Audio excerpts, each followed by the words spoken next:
오늘 우리가 읽은 구절은 아주 믿음직스럽고 또 우리에게 익숙한 구절입니다.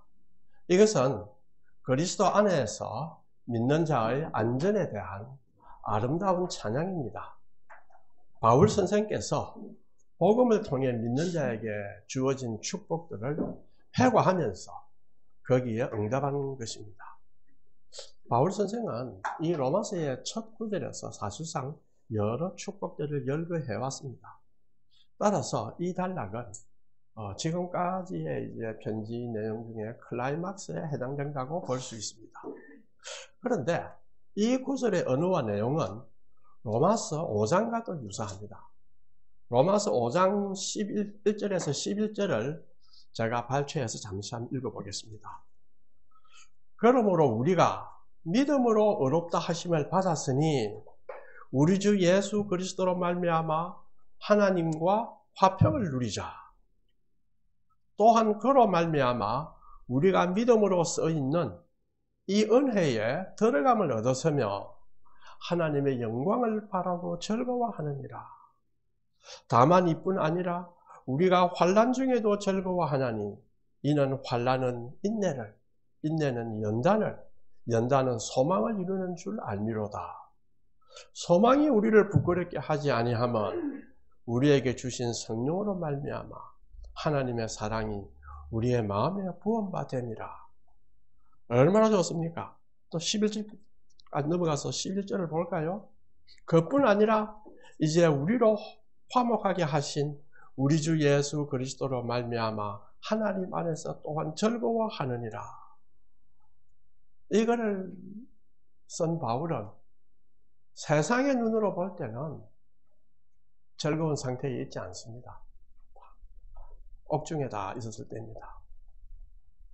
이제 우리는 그리스도 안에서 우리를 향한 하나님의 사랑과 그것이 우리에게 가져다 주는 어떤 확신에 대해서 다시 듣습니다.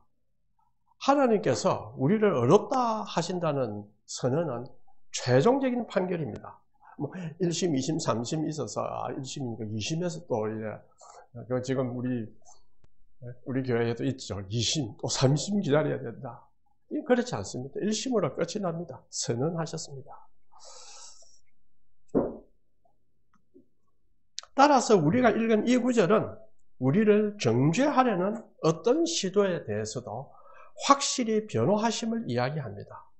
그리고 이러한 하나님의 위대한 힘들이 궁극적으로 이 땅을 살아가는 우리에게 닥쳐오는 여러 가지 환난과 고통을 무력하게 하고 중요하지 않게 만든다는 점을 다시 확인하는 구절입니다.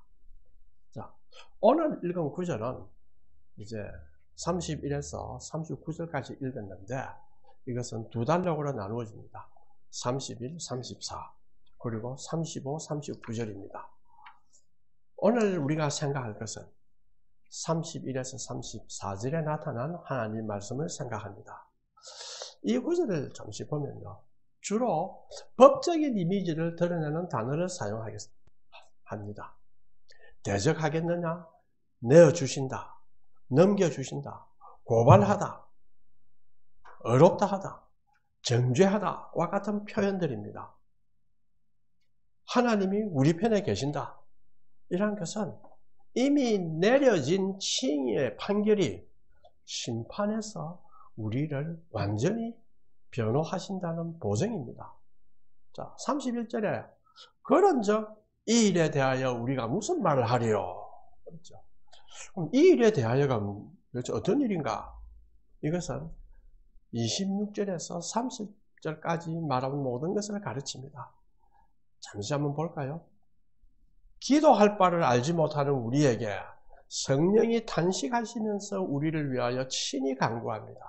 즉 성령님께서 우리와 함께 하셔서 우리를 말할 수 없는 역사로 감화시키고 또 하나님 아버지께서 우리의 구원을 영원하신 설계로서 예지하시고 예정하셨으며 우리 죄인들을 효과적으로 부르셨고 어렵다 하셨고 최종에는 영화롭게 하실 것을 이미 만세전에 작정하셨으니라고 합니다.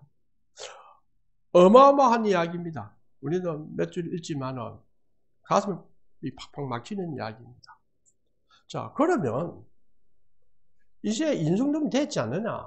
우리 구원에 대해서 내가 더 이상 무슨 말을 덧붙이겠느냐? 이 뜻입니다. 그래요. 우리가 무슨 말 하리요? 더 이상 말할 필요가 없다. 이런 뜻이 아니겠어요? 더 이상 우리가 무슨 말 하겠느냐?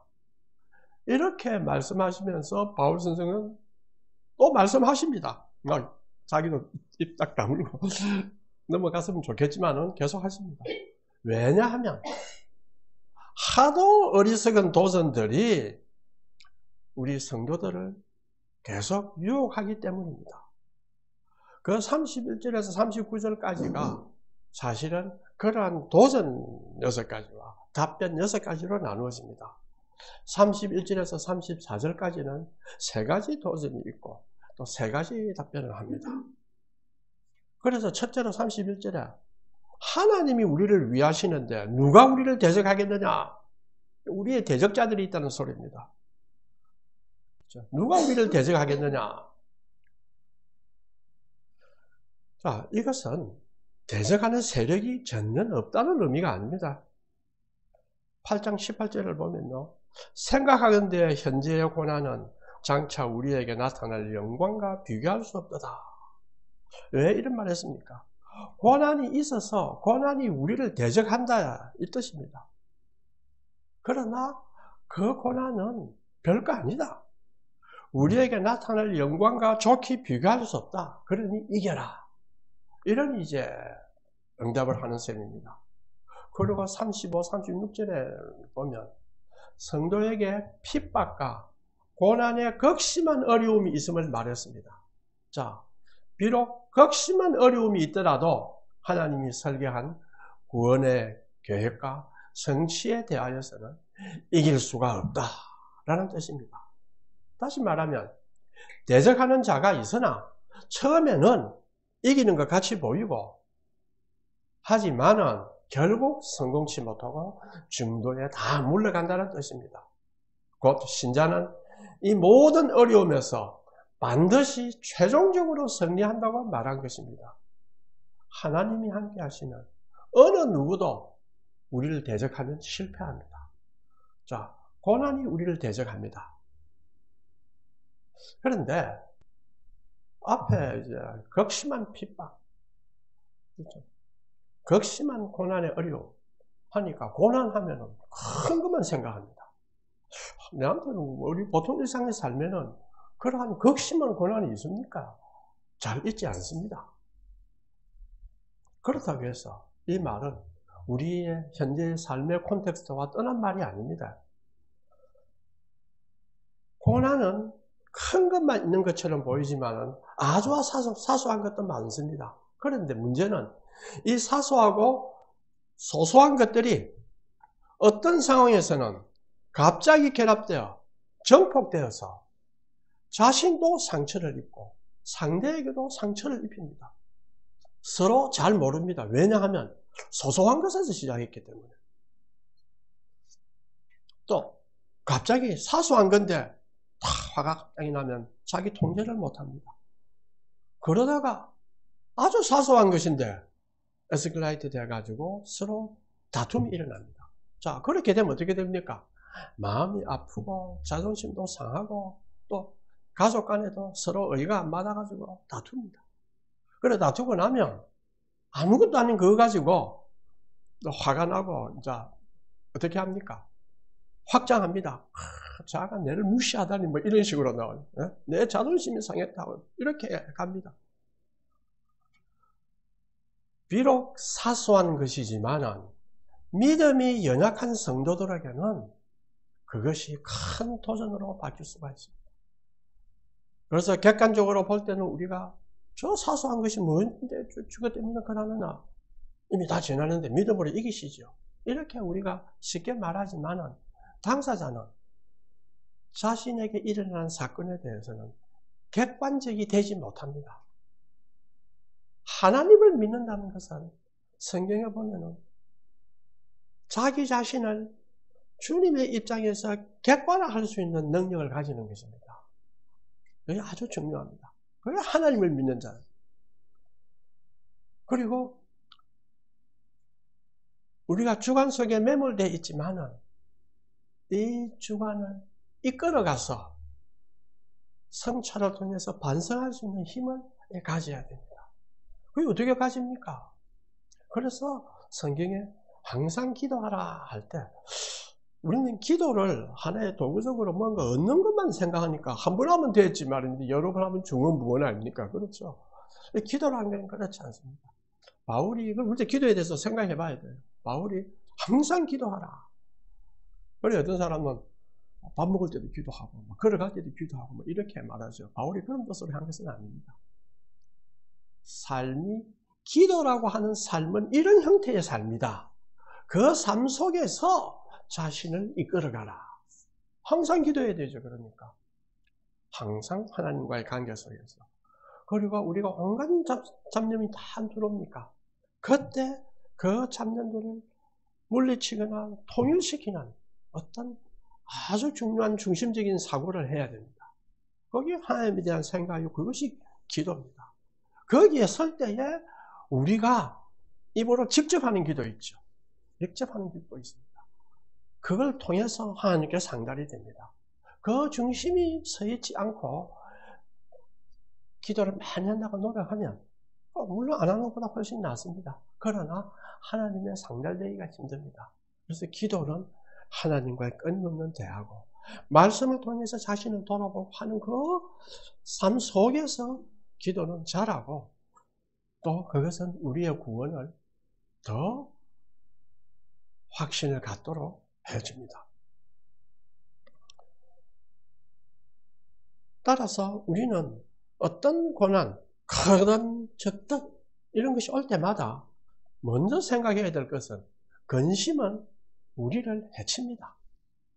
그렇죠? 많이 살펴보면 외부에서 상처를 받아가지고 자기가 상하는 것보다는 자기 속에 갖고 있는 근심이 자기를 더 많이 해칩니다. 한번 생각해 보십시오. 그 근심이 해칩니다. 내가 하나님의 자녀고 성도다 이렇게 하면은 해야 할 그것은 내가 왜 근심을 그래 많이 해야 되느냐. 그냥 추론하고 사리를 따지고 결정하면 밀고 나가고 이렇게 가야지 결정해놓고 자꾸 근심해요. 이런 거 어떨까 저런 거 어떨까. 그것은 사탄이 주는 시험이고 그것이 자기를 계속 상처를 입힙니다. 그렇기 때문에 바울이 뭐라 했습니까? 누가 우리를 대적하겠느냐. 근심이 대적을 하거든요. 그래서 근심을 없애라 할 수가 있습니다. 자, 그때는 나는 하나님의 자녀다. 하나님이 우리를 위하시면 아무도 우리를 대적 못한다 하는 것은 마음속 깊이 새겨야 합니다.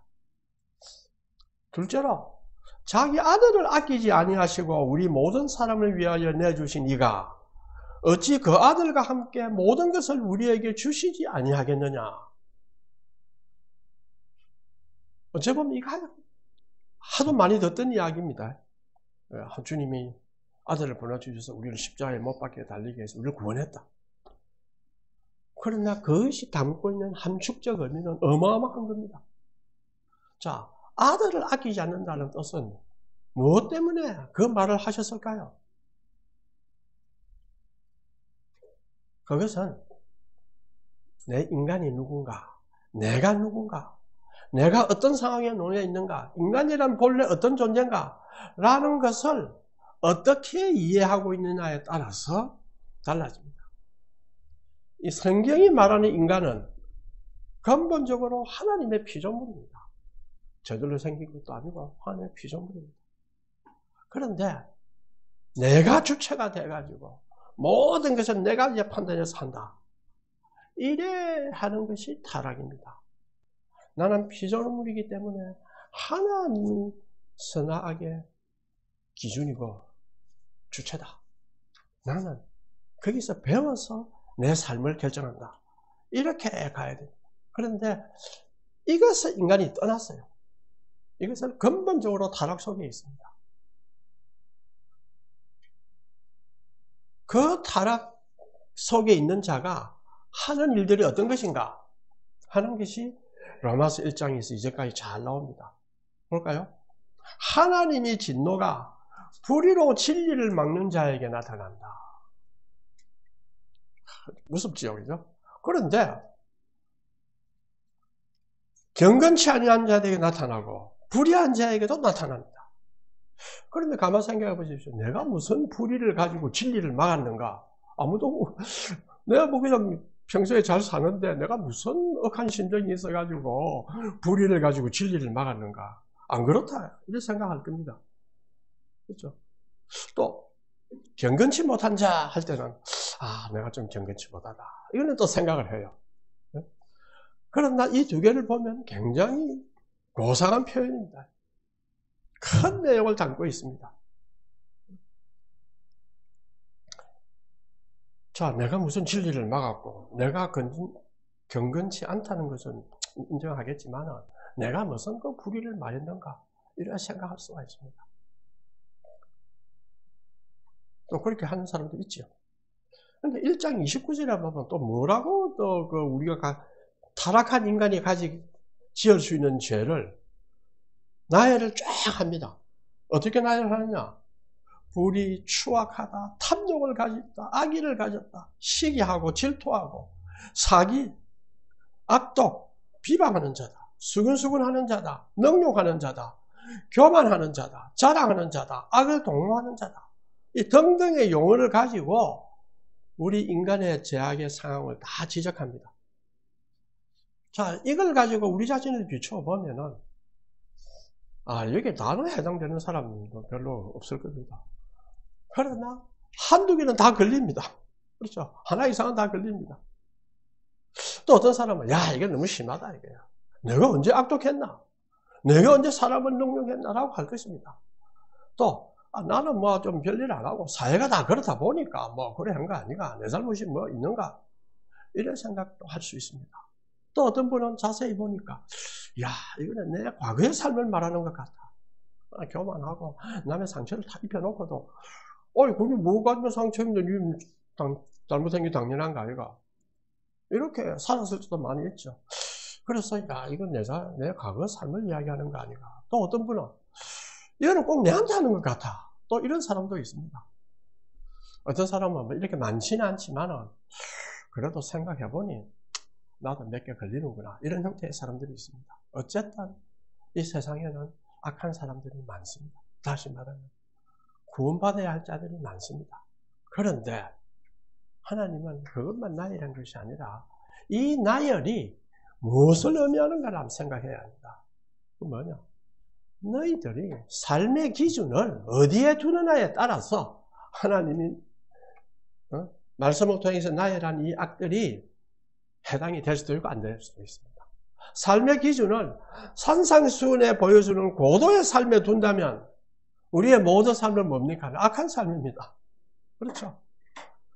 그래서 우리가 경험적으로 보면 조그만 악인데 별거 아닌데 쌓여요. 또 해결치 않고 있으면 또 쌓입니다. 그래 돼가지고 크게 돼가지고 남에게 큰 영향을 줄 수도 있습니다. 예수님이 산상수훈을 말씀했거든요. 왜 그랬냐? 너희들 이렇게 살아라 가는 것이 훌륭한 삶이다. 이걸 한번 보아라. 이런 뜻입니다. 그런 세계가 있다. 그걸 한번 보아라. 이런 뜻이에요. 너희들 그런 삶을 살아라. 이렇게 안 했습니다. 그런 자들이 복이 있는 사람이다. 이렇게 했어요. 하나님의 진노를 벗어날 만큼 선한 사람은 없습니다. 인간은 자기의 의지로 자기 자신도 통제 하나 못합니다. 한번 생각해보세요. 내가 낸데 말이야. 네가? 니는 다른 사람 것 같은데. 네 자신 통제 못하면서 어떻게 너가 너 자신에게 속했다고 말할 수 있느냐? 그렇죠. 속했다고 말할 수가 없습니다. 그만 생각하면 좀 부끄러워요. 선한 사람일수록 자신의 잘못에 대해서 민감하고 바로 회개합니다. 이 선한 사람은 저 사람 무슨 죄 많이 짓는데 싶은데 주여 나는 죄인입니다 하고 막 해결을 해요. 하나님을 알아갈수록 내 자신은 정말 죄인이구나 하는 것을 더 느끼게 됩니다. 왜? 참된 삶이 보이잖아요. 그죠? 하나님을 알아간다는 뜻은 참된 삶이란 것이 있다. 그러한 세계가 있다 하는 것을 조금씩 알아간다는 뜻입니다. 바울 선생은 뭐라 했습니까? 나는 죄인의 괴수다 이렇게 했습니다. 아이 너무 지나치게 겸손하네요. 뭐 당신이 괴수면 우리는 뭡니까? 괴수 중에 괴수 아닙니까? 그러면 우리는 살기가 힘드니까 조금 낮추세요. 뭐 이래야 하고 싶죠. 그러나 바울은 자신이 점점 고결한 삶을 살수록 하나님을 더 알수록 하나님의 영광의 빛을 보게 되니 자신을 보니까 뭐라 합니까? 한심한 생각이 듭니다. 어거스틴이 회심을 하고 나니 옛날에는 별거 아니라고 생각했는데 회심하고 나니 자기가 죄가 얼마나 많다는 것을 깨닫게 되었습니다. 그래서 그의 책 고백령에서 얼마나 회개합니까? 내가 어떻게 구원을 받을 수 있습니까? 라고 갈구합니다. 깨달은 사람은 갈망을 갖고 있습니다. 하나님을 더 찾습니다. 회개하고 하나님의 임재를 기다립니다. 하나님의 임재라는 것이 뭐 거대한 건 아닙니다. 사람마다 크게 찾아와서 이제 큰 영적인 일을 행하는 사람도 있고 어떤 사람은 고요히 찾아와서 이거구나 하면서 깨달아가는 사람이 있습니다. 회개하고 하나님의 임재를 기다릴 때 그때 자 하나님이 너를 용서해 줄게 오너라 하면 예 고맙습니다 하고 쉽게 가지겠습니까? 와 내가 이래 죄가 많은데 용서해 줄게 온나 겁이 나서 잘 가겠어요? 그렇게 생각하는 사람도 있고 예 하고 쫓아갑니다. 그렇죠? 그러고 보니 쟤도 별거 아닌데 하면 잘못했는데 기도하니까 봐주네 또 이렇게 생각할 수가 있습니다. 그렇죠? 자 빌면 용서해 준다. 그런데 믿음이 어릴 때는 죄를 짓는데 겁이 살짝 납니다. 그런데 지나니까 별 문제가 없어요. 괜찮대. 기도 좀 하니까 살려주는갑다 하고 다시 옛날 상태로 돌아갑니다. 하나님이 그러한 분이라면 어떤 하나님입니까? 무속의 하나님과 다를 바가 없습니다. 무속의 하나님이라고 다를 바가 없다는 뜻에는 뭐가 달리느냐?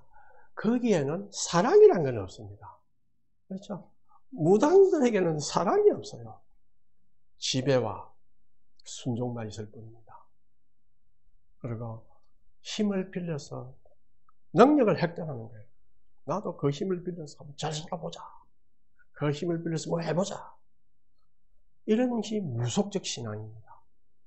무속적 신앙이 전적으로 다 완전히 틀린 건 아니지만 신앙의 근본에는 또 그런 요소가 있습니다. 하나님이 기도하라 하면 축복해 준다는 말 다 나오죠. 다 있습니다.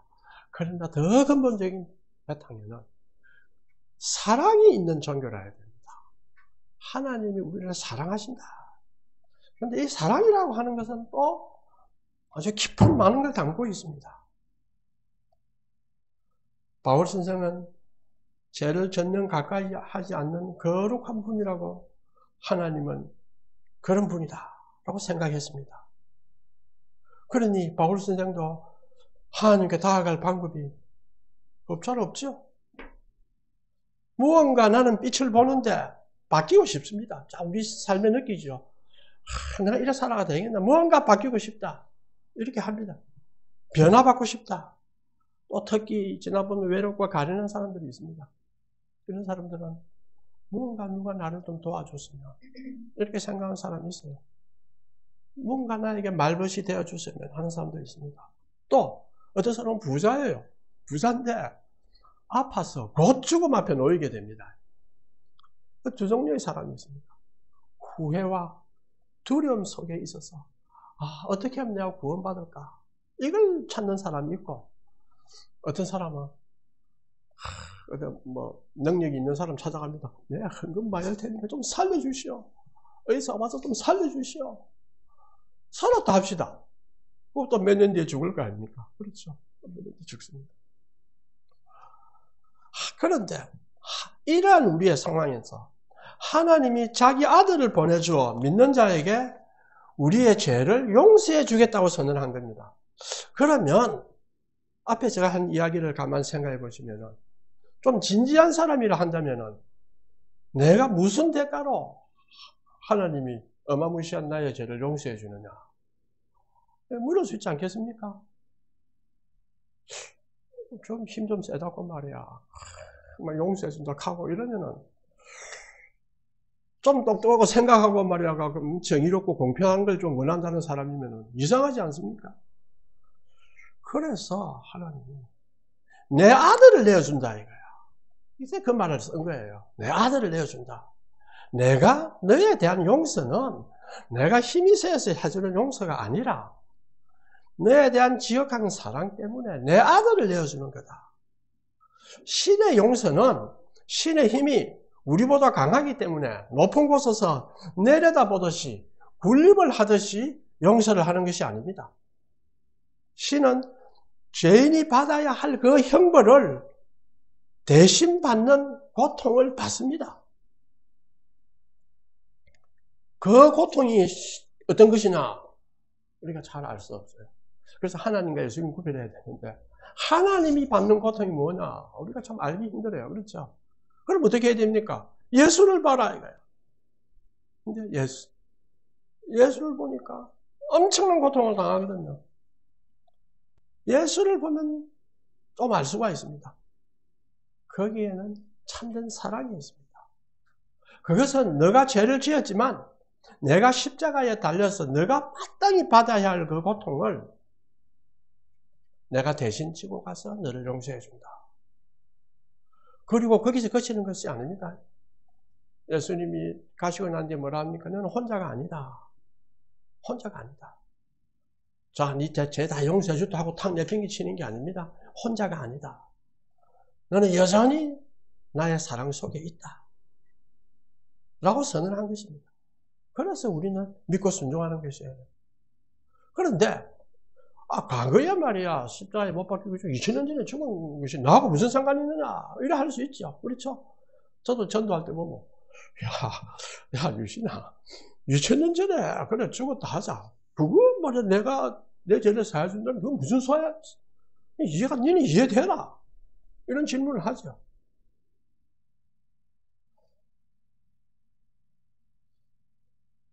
신에게는 천년이 하루 같고 하루가 천년 같습니다. 제가 지금 쓰고 있는 것이 시간의 경험입니다. 우리가 어떤 존재가 시간적 특징을 갖고 있다고 말할 때 무엇을 갖고 있으면은 그 존재가 시간적 속성을 갖고 있다고 말하느냐. 이건 이제 제가 지금 막 쓰고 있는데 과거, 현재, 미래. 과거다. 과거 지나갔다. 현재는 지고 미래는 올 것이다. 신에게서는 과거, 현재, 미래가 똑같습니다. 같이 있습니다. 왜? 과거, 현재, 미래 구분이라는 것은 우리의 구분이거든요. 그래서 어떤 사람은 시간은 unreal, 비실제적인 것이다. 이런 주장도 합니다. 그런데 인간이란 누구냐 하면은 인간이 역사적 존재예요. 인간이 역사적 존재라는 뜻은 과거, 현재, 미래 속에서 들어가고 살아가고 있습니다. 그러면 하나님이 우리에게 우리가 이해할 만한 계시를 주려면 어째야 됩니까? 하나님이 역사 속에 들어와야 됩니다. 그렇죠? 역사 속에 들어와야 돼요. 그럼 어떤 시점을 택해야 됩니다.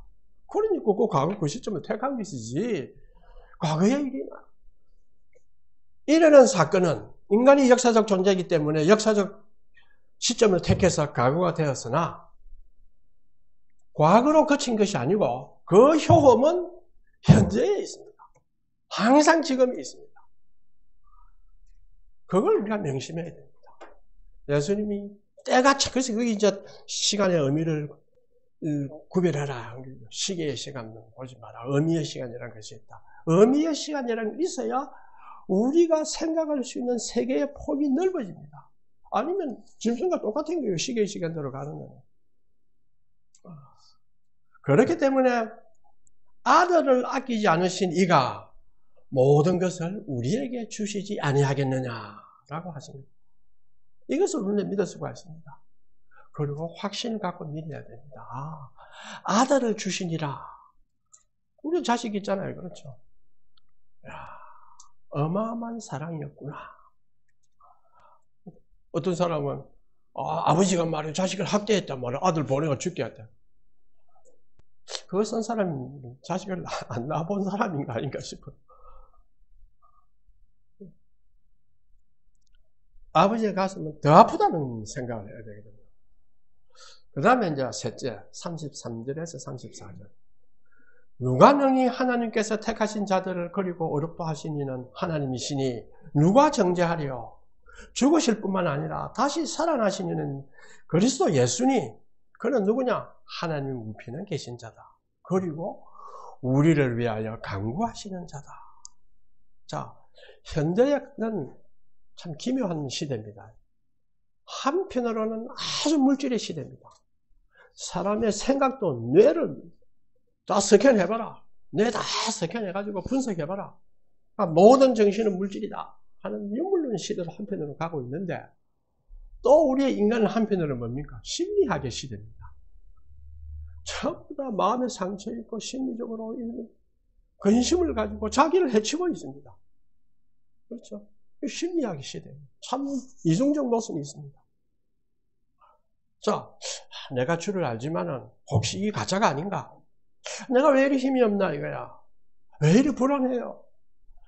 삶이 근태롭다. 내가 선택해서 주를 믿는가 아이가? 그래서 이런가가? 왜 믿음이 없나? 내가 주를 믿는 척 하는가? 이런 의문이 생깁니다. 우리는 우연히 내가 어떤 계기로 믿게 되었거나 우연히 하나님의 사랑을 받는 자들이 아닙니다. 겉보기에는 그럴지 몰라도 성경이 말씀하시는 게 뭡니까? 바울 사도 바울이 거기에는 하나님의 영원 전부터 미리 아시고 정하셔서 선택하신 자라는 것이 들어 있습니다. 우리는 하나님께서 부르신 백성입니다. 아들을 내어주신 그 사랑은 구원에 대한 영원한 보증이 된다는 의미입니다. 최종 구원의 완성인 영화롭게 하신다는 것에 우리를 참여하게 한다는 것입니다. 누가 정죄하겠어요? 이 뜻은 우리가 비록 연약하나 우리의 중보자가 예수 그리스도다. 그가 우리 죄를 위하여 십자가에 달려 돌아가신 것이 죄인에 대한 모든 형벌을 충족시켰다. 내가 하나님께 회개하고 하나님께 돌아섰으니 이제 과거가 가지고 나를 너무 괴롭히지 마시오. 하나님은 우리를 의롭다 선언하셨습니다. 그래서 우리 자신도 우리를 정죄할 권리도 없고 다른 사람도 물론 정죄할 권리가 없습니다. 그런데도 정죄하려 합니다. 왜? 예수를 잘 모르거든요. 우리도 예수를 잘 모르면 정죄합니다. 예수는 십자가에 죽었다. 그러면 끝났나요? 십자가 죽은 건 사실입니다. 그러나 부활했다. 성천에서 하나님 우편에 앉아 계신 자다. 그러기 때문에 그분이 우리를 보호하신다. 가만히 앉아서 우편에 있는 정도가 아닙니다. 우리를 위하여 아버지께 간구하신다. 이런 사실이 있기 때문에 우리는 힘있게 살아갈 수가 있습니다. 우리가 어떤 사건을 이해한다 할 때 이해한다고 하는 것은 무슨 말이냐 하면 내가 이 사실을 이해한다는 말은 이미 내가 알고 있는 사실이 있죠. 거기에 이 새로운 사실이 대입이 되느냐 일관되게 융합이 되느냐 할 때 이해하는 거예요. 그럼 이 새로운 사실인데 과거 사실을 가지고 내가 어떻게 이해할 수 있나? 이 새로운 거 아닙니까? 성경은 뭐라 합니까? 해 아래 새 것이 없다. 그렇죠. 해 아래 새 것이 없다. 과거의 것이 새로운 법칙으로 가는 거예요. 그래서 우리 성경의 기독교 사상의 종말론적 사관이 나오기 전에는 사람들은 세계가 반복된다고 했습니다. 소위 순환사관이라고 하는 것이 있습니다. 하나님은 과거의 분이 아닙니다. 그러니까 하나님에 관한 지식은 뭡니까? 우리가 이해할 수 없죠. 이해할 수 없습니다. 왜? 해 아래 존재하는 것이 아닙니다. 우리는 계시로밖에 알 수 없습니다.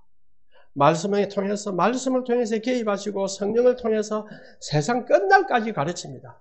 그리고 우리를 부르십니다. 믿음의 세계는 굉장한 세계입니다. 아브라함을 제가 한 예를 들어보겠습니다. 아브라함이 태어나고 자란 갈대아 우르라는 것은 갈대아 우르에서 불렀다 하니까 지금 우리 생각을 합니다. 그러면 옛날에다 미신이 많은 나라에서 가나안 땅이 위대한 땅으로 불렀다. 이것이 아니고 갈대아 우르는 그 당시에는 최고의 문명입니다. 많은 신전과 우상 숭배가 이루어지는 것입니다. 이 수메르인들은 세계 최초의 도시국가 형성을 하고 서명 문자를 발명하고 복잡한 사회 구조와 종교 체계를 구축했습니다. 이 문명이 메소포타미아 지역에 바빌론, 아카드, 아시리아 등 문명에 큰 영향을 주고 또 그들이 만든 문화적 기술적 업적은 현대 문명의 기초를 만드는 데 기여를 했습니다. 그러니 최고의 문명국이죠. 서쪽에는 애굽이 있었습니다. 그러나 애국보다도 더 위대한 문명이 아닌가 생각합니다. 그런데 여호수아 24장 2절에 보면 뭐라 나오느냐? 여호수아가 모든 백성에게 이르되 이스라엘 하나님 여호와의 말씀에 옛적에 너희 조상들 곧 아브라함의 아비 나홀의 아비 데라가 강 저편에 거하여 다른 신을 섬겼다. 내가 너희 조상 아브라함을 강 저편에서 이끌어내어 가나안 땅으로 인도하여 온 땅을 두루 행하게 하고 그 씨를 번성케 하려고 그에게 이삭을 주었다. 자, 아브라함의 아버지 데라가 강 건너편에서 다른 신을 섬겼다고 합니다. 그 말이 어떤 수준으로 섬겼을까? 그래서 유대계 전성을 살펴보면 데라가 우상장사를 했다고 묘사합니다. 그래서 우리 Genesis and Civilization이라는 책이 있는데 시원과 문명 이런 뜻이겠죠. 당시의 우상장사는 그 다신교 세계이기 때문에 정치가 백성을 지배하려면 우상을 잘 팔고 만들 수 있어야 됩니다. 그럼 어떻게 했습니까? 금년에는 어떤 우상을 하면 백성을 잘 퍼질까? 그렇죠. 그럼 이 우상장사는요, 위에 정치가하고 연결해가지고 막대한 돈을 벌 수 있습니다. 그러면 테라는 그 귀족들과 이렇게 교류하려면 어떻게 해야 되겠습니까? 또 우상이라 할 때 그냥 우상이라 합니까? 우상을 적절한 신학적 용어로 묘사를 해야 될 거 아닙니까? 그러면 테라는 뛰어난 지식이라고 봐야 됩니다. 당대 아마 최고 교육을 받았던 사람일 수 있어요. 그럼 아브라함을 어떻게 교육시켰겠습니까? 아브라함도 최고의 교육을 받았죠. 칼빈의 아버지가 성전 참사관이었어요. 그럼 돈이 좀 있습니다. 있는데 신기하게도 칼빈 아버지가 칼빈을 그 당시에 고등학교 중에서는 최고의 학교에 칼빈을 보냈습니다. 그래야 칼빈을 공부를 열심히 했는데 헬라어를 얼마나 잘했던가. 학생들이 칼빈 보면 교수가 나오면 교수님하고 불릴 정도입니다. 그렇으니까 칼빈이 그 당대의 가톨릭 신학자들과 그 젊은 나이에 대항해서 그렇죠. 고전을 가지고 싸울 수 있었죠. 그러면 하나님은 아브라함을 불렀어요. 그때. 자, 아브라함은 아마 어떻게 해서 불렀는가? 아브라함아 가라 했을 텐데 그거 듣고 갑니까? 네? 저기 말이야. 왜? 우상이 많은 시대에는 이상한 소리가 많이 들렸을 거 아닙니까? 아마도 아브라함, 노아 홍수가 다 흩어지면서 하나님의 말씀의 전성들이 흩어져 갔을 거예요. 아브라함은 그걸 배웠죠. 이 사회는 다신교 사회는 보니까 사랑이 별로 없는 사회다. 악한 사회다. 인권이 보장이 되지 않는 사회다. 이런 생각을 안 했겠어요. 그래 괴롭게 하겠죠. 갈등하고 있겠죠. 하나님 나타났습니다. 그래 불렸습니다. 그래서 아브라함이 떠난 거예요. 자, 떠났습니다. 자, 생각해 봅시다. 아브라함이 떠날 때 아브라함의 포부는 어떻게 했겠습니까? 저는 아브라함을 생각하면서 두 가지를 느꼈어요. 새로운 문명을 만들으라고 하나님 나가라 한 거 아닙니까? 그렇죠. 열국에게 복을 주리라 했으니까 새로운 문명을 만들으라 하고 나간 거예요. 어떤 문명입니까? 하나님의 문명이다. 만들으라고 나갔습니다. 그러면 굉장한 포부와 굉장한 걸 갖고 있는 사람입니다. 그런데 그것이 영적이기 때문에 아브라함은 교만하거나 이런 게 없어요. 그래서 아브라함을 보면 영적으로 탁월한 이런 게 있습니까? 없어요. 그냥 시키니까 하는 것 말고는 없습니다. 자, 아브라함이 얼마나 뛰어난 지식인인가 하는 걸 한번 보여줄게요. 아브라함이 이방나라, 가나안 땅은 이방나라와 변방입니다. 있을 때만 살 때가 안 됩니다. 그런데 거기에서 어디로 갑니까? 이게 살기 힘드니까 애굽으로 가죠. 애굽에 가서 누구를 만납니까? 창세기 12장 보시면 누구를 만납니까? 바로를 만납니다. 그렇죠? 그러면은 아브라함이 어떤 사람이 있길래 바로를 만나게 됩니까? 굉장한 사람이었죠. 그러니까 아브라함 그 사례를 뺏길 뻔 아니었습니까? 아브라함의 지적 위상이나 인품 등이 다 보여집니다. 그런데 그 아브라함에게는 전혀 우리가 교만한 모습을 볼 수가 없습니다. 내가 어떤 사람인지 모습이 안 보입니다. 하나님을 경외한다는 것은 하나님의 위대함과 사랑에 일단 감복하는 자로서 중심에 가장 중요한 것은 그 중심에 하나님의 영광을 드러내는 것이 나의 삶의 목표다. 이게 들어가 있습니다. 그러면 자신을 드러낼 필요가 없어요. 우리가 아브라함을 보면은 아주 선량한 할아버지 아닙니까? 그렇죠? 능력이 나타나는 건 거랄 땅에 가도 거랄 왕을 만나고 애굽에 가니까 바로 왕을 만나고 또 동방 원정군 바빌론이 서기 전에 그 지역 왕들이 소돔 고모라 쪽을 쳐들어왔지 않습니까? 그런데 아브라함이 318명을 거느리고 그거 한 5,000명 됩니다. 그걸 치러 나갔죠. 그거 보면 아브라함이 아주 위대한 군사적 능력이다. 뭐 여러 가지 능력을 탁월하게 갖고 있구나. 이런 걸 이제 우리가 생각할 수가 있습니다. 그러나 아브라함의 삶은 하나님의 영광을 돌리는 것이 최고다고 한 것으로 살면 이 땅에서는 마치 이 땅의 백성이 아닌 것처럼 살 수가 있습니다. 왜? 왜냐? 화가 나고 욕심이 생기고 근심을 하는 것은 집착을 하거든요. 이 땅에 집착을 하기 때문입니다. 이 땅에 집착을 하지 않으면 하나님의 영광을 보고 있으면 근심이 사라지죠. 근심이 있어도 방법이 없잖아요. 하나님 그 의뢰하고 나면 그걸 끝이죠. 그게 덮어버리고. 그러면은 그래서 그것을 나그네적 삶이다. 이런 데 뜻이 통하게 됩니다. 그리고 아브라함이 아주 겸손하게 됐는데 아브라함의 아내 사라가 먼저 죽자 아브라함은 슬퍼했습니다. 그런데 창세기 23장 4절 6절에 보면 나는 당신들 중에 나그네요 거류하는 자이니 당신들 중에서 내게 매장할 소유지를 주어 내가 나의 죽은 자를 내 앞에 나가 장사하게 하시오. 그러니까 여기서 하나 볼 수 있는 거는 아브라함이 땅을 또 사고 성도 짓고 이거 하나도 안 했죠. 왜? 아브라함은 먼 곳을 바라봤거든요. 하나님이 이루실 문명이라는 걸 생각한 거예요. 영적으로 생각했습니다. 하니까 막 땅 사는 생각 안 했어요. 그러니까 뭘 했습니까? 해족속한테 땅을 좀 파시오 했습니다. 그러니까 해족속이 아브라함에게 대답하여 이르되 내 주여 들어소서 당신은 우리 가운데 있는 하나님이 세우신 지도자이시니 우리 묘실 중에서 좋은 것을 택하여 당신의 죽은 자를 장사하소서. 우리 중에서 자기 묘실에 당신의 죽은 자 장사함을 금할 자가 없습니다. 이방인인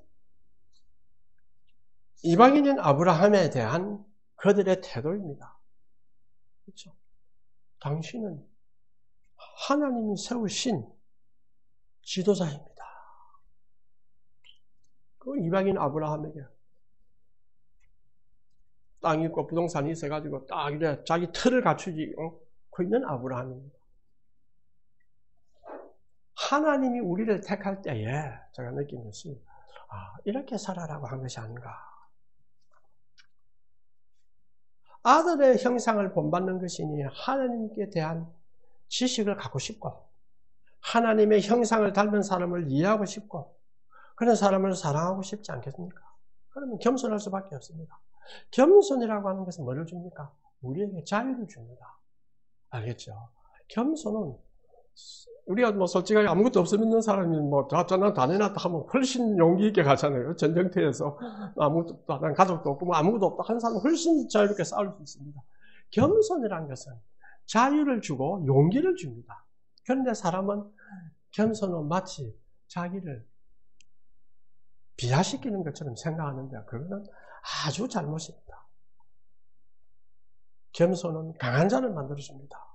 왜냐하면 하나님은 지식과 지혜의 원천이고 사랑의 원천입니다. 그러나 그 예수님이 섬기러 왔기 때문입니다. 하나님은 우리의 삶을 편리하게 하는 도구를 주십니다. 그러나 그것의 원천은 아닙니다. 모든 것이 협력하여 선을 이룬다고 할 때 염두에 두었다 할 것은 이 세상에 믿는 자들이 경험하는 우리의 악들이 확 뒤집혀져서 선으로 변한다. 이것은 아닙니다. 염두에 두십시오. 내가 하나님을 믿는데 내가 내 마음속에 걱정과 우울함이 다 사라지는 거다. 이런 뜻은 않습니다. 그렇게 하지 않습니다. 우리가 겪는 많은 고난은 우리의 믿음을 단련하고 우리의 소망을 강화시킴으로써 우리의 선에 기여하는 것입니다. 이게 합력하여 선을 이루는 것입니다. 욥은 그 비전을 본 거예요. 그래서 뭐라 합니까? 그러나 내가 가는 길을 그가 아시나니 그가 나를 단련하신 후에는 내가 정금같이 나오리라. 우리의 영광은 세상의 것이 아니라 그리스도의 형상을 본받기 위해 순종하게 될 때 얻게 될 하늘의 영광입니다. 이제 우리가 눈을 높이 뜨고 가슴을 펴시다. 근심은 버립시다. 우리는 하나님을 사랑하는 자들, 곧 그의 목적에 따라 부름을 받은 자들입니다. 그들에게는 모든 것이 협력하여 선을 이루고 있음을 알고 있습니다. 그때 그 선은 우리 자신이 기준으로만 생각하지 맙시다. 하나님의 기준으로 생각해야 됩니다. 그러면 우리가 이해 안 되는 것들이 많이 이해됩니다. 이 기준을 바로 본 사람이 누굽니까? 고난 속에 있는 욥 아닙니까? 23장 10절입니다. 23장이죠. 앞으로 30몇 장에서 이제 해결이 되는데 3분의 1이나 더 남았습니다. 그런데 거기에서 그 고난 속에서 욥이 하나님의 기준 속에서 선을 바라보라 하는 그 비전을 가졌죠. 그래서 뭐라 합니까? 다시 한번 읽어보죠. 그러나 내가 가는 길을 그가 아시나니 그가 나를 단련하신 후에는 내가 정금같이 나오리라. 이런 말을 할 수가 있었습니다. 우리 역시 이 말씀을 생각하고 통성으로 기도하겠습니다.